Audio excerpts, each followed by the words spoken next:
Comenzamos la jornada pues, con la primera intervención, eh, que como sabéis, por el programa, pues queríamos compartir con vosotras y con vosotros los resultados de la encuesta. Cada año, cuando desde el equipo Convives intentamos organizar la temática en la que vamos a trabajar y organizar de qué podemos profundizar, con quién podemos contar, siempre es una de las constantes. Buscamos la participación de la comunidad educativa, la participación del profesorado. Este año igual. Necesitábamos conocer qué hábitos y qué necesidades tenía la comunidad educativa, qué prácticas existían con el uso de dispositivos móviles, personales y pantallas, cómo afectan el uso de las pantallas al bienestar emocional, los conflictos, la convivencia, cómo influyen en los procesos de enseñanza-aprendizaje, en procesos relacionales, en los procesos personales, cómo repercuten las TRICO, ya ayer hablábamos, las tecnologías de las relaciones, la información, la comunicación y el ocio, en la cultura, en cómo se generan nuevas culturas y en el imaginario colectivo. Y por supuesto, buscábamos poder sacar después de estos 2 días conclusiones y orientaciones educadoras para escolares y familias, para el debate, para la reflexión. En eso estábamos.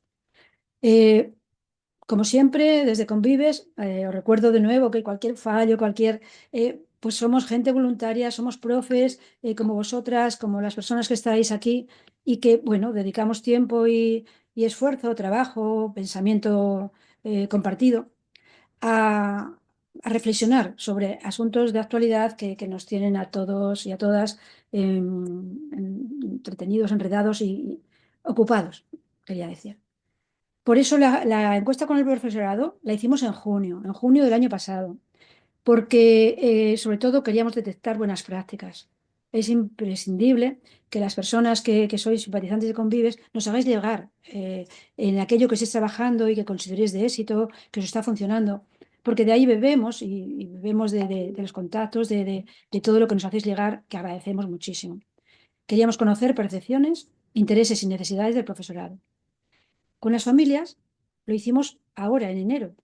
Ya estaba organizada la jornada con esa detección de intereses y necesidades y buenas prácticas. Organizamos la jornada y ha sido ahora ya en enero cuando se hizo la encuesta con las familias.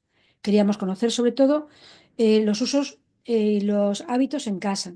En las encuestas del profesorado salía muchísimo que bueno, ahora veremos algunos resultados, poquitos, porque son pinceladas en muy poquitos minutos que tenemos, pero intentaremos desgranar aquellas que podamos. Eh, Conocer los hábitos de uso en casa. También si repercute desde la percepción de las familias en tanto en el bienestar o malestar emocional de sus hijos e hijas, como si da problemas de convivencia el tema del uso de pantallas, móviles, tecnologías. Bueno, también queríamos escuchar las buenas prácticas familiares, que también las hay, y cómo organizaban y cómo hacían para poder, pues eso, regular en casa también el uso de dispositivos. Bueno, hemos hecho algunos datos cuantitativos. Teníamos una participación bueno, en profesorado fueron 163, creo, no veo con la pantalla, pero bueno, es igual. A ver, un momentito.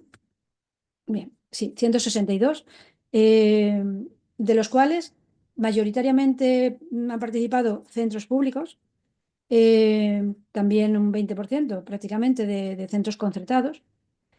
De privados no tenemos constancia. Y bueno, el profesorado que ha participado, pues más del 79 están en activo. Son personas en activo, otra gente están o en la administración o ya jubilada. El 52% tenía experiencia entre 10 y 15 años. Había un 42% de secundaria, un 33% de primaria, el resto era o de infantil o de otro tipo de como conservatorios y otros centros. Y bueno, desde la perspectiva de género, el 71% eran profesoras y un 27% profesores. También es verdad que en el sistema educativo hay más profesoras que profesores, pero normalmente también el tema de convivencia muchas veces pues hace responder a más mujeres que hombres, pero todo esto está en evolución, como bien sabemos, afortunadamente. Con las familias había un reparto por todas las comunidades autónomas y también era muy interesante la comunidad autónoma donde se trabaja porque es desigual, pero a la vez es representativo. Tenemos representaciones de muchas comunidades, pero de forma desigual, que también llamamos a profesorado que esté en comunidades de las menos representadas, pues animar a hacer extensivo estos foros de debate, al fin y al cabo, que es Convives. Foros de difusión de buenas prácticas y de intercambio de experiencias. Mayoritariamente tenemos gente de Andalucía, teníamos gente luego de la Comunidad de Madrid, del País Vasco y Asturias y Cataluña. Castilla-La Mancha a continuación, las demás a continuación.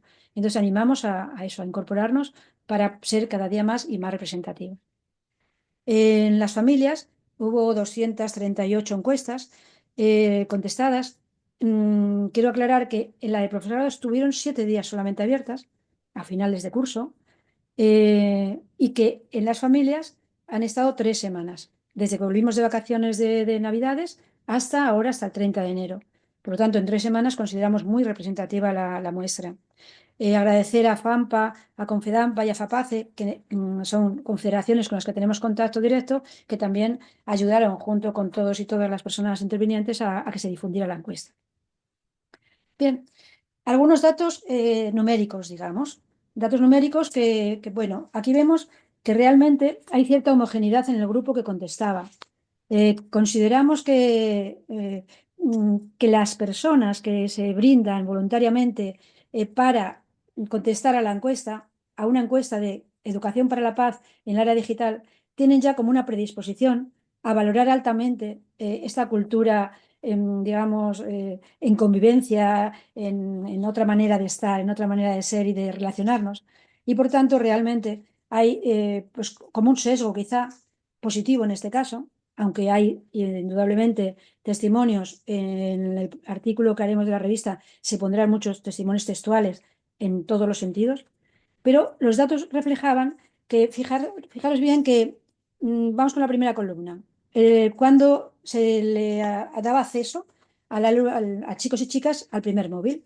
Y si os fijáis, pues hasta los 6 años hay una gran representación de 0 personas le dan antes de los 6 años el móvil. Luego hay un incremento grande a los 10 11 años. Y bueno, luego ya a los 17 18 pues ya el uso del móvil es mucho más mayoritario. El tiempo de uso igual.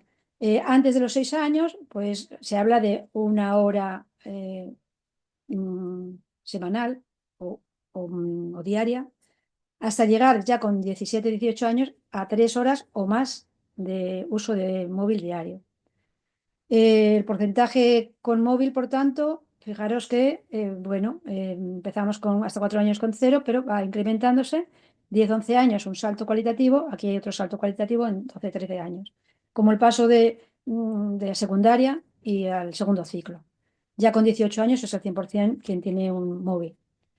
En visión negativa, hablamos del impacto emocional. Se les sondeaba también a las familias sobre su percepción de si afectaba a episodios de ansiedad o de salud mental o de simplemente impaciencia o más nerviosismo por la negativa a usar el móvil. Y bueno, la verdad que es bastante significativo la respuesta, el que veían que sí que impactaba.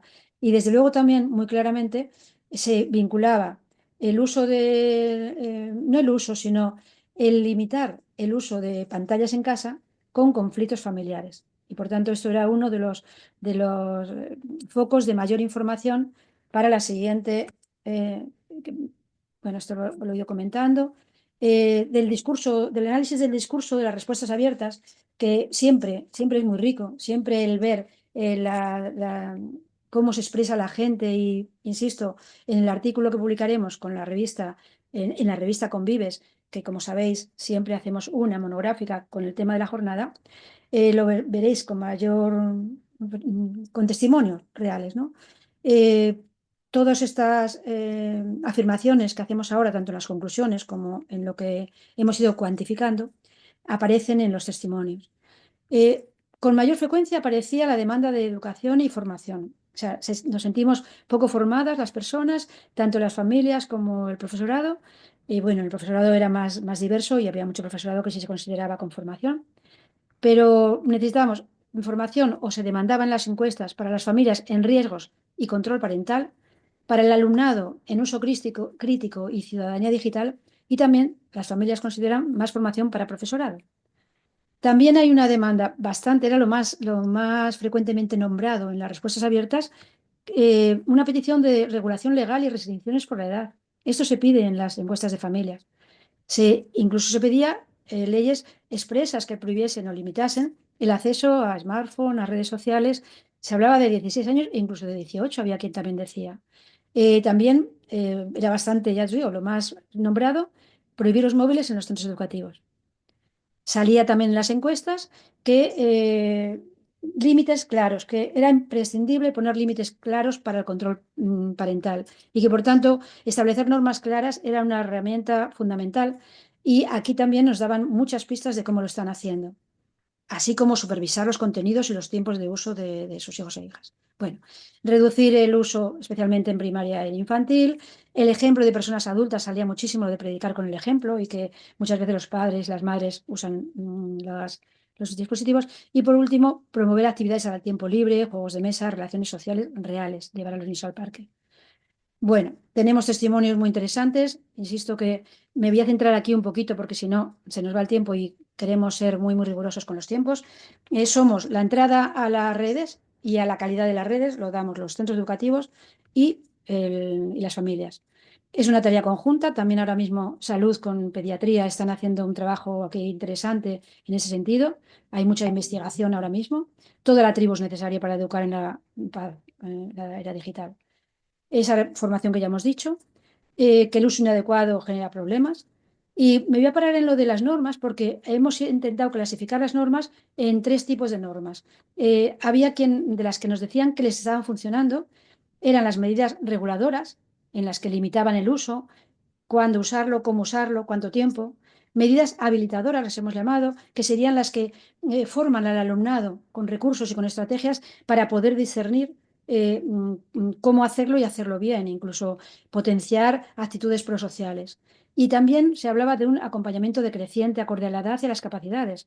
Es decir, vale, los protegemos del ciberacoso, de la violencia, de la pornografía, el consumismo, extorsiones, adicción, consumismo, machismo, discursos de odio, todo lo que sabemos que pueden producir efectos negativos, pero con un acompañamiento decreciente, de manera que vamos dándole la responsabilidad a ellos y a ellas con el fin de que, generando su sentido de movimiento crítico, puedan ya profundizar.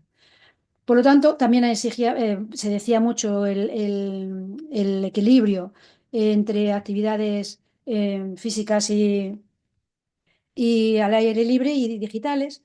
Y bueno, pues educar para ser seguía siendo como el reto, el gran reto que tenemos para educar en esta educación para la paz en la era digital.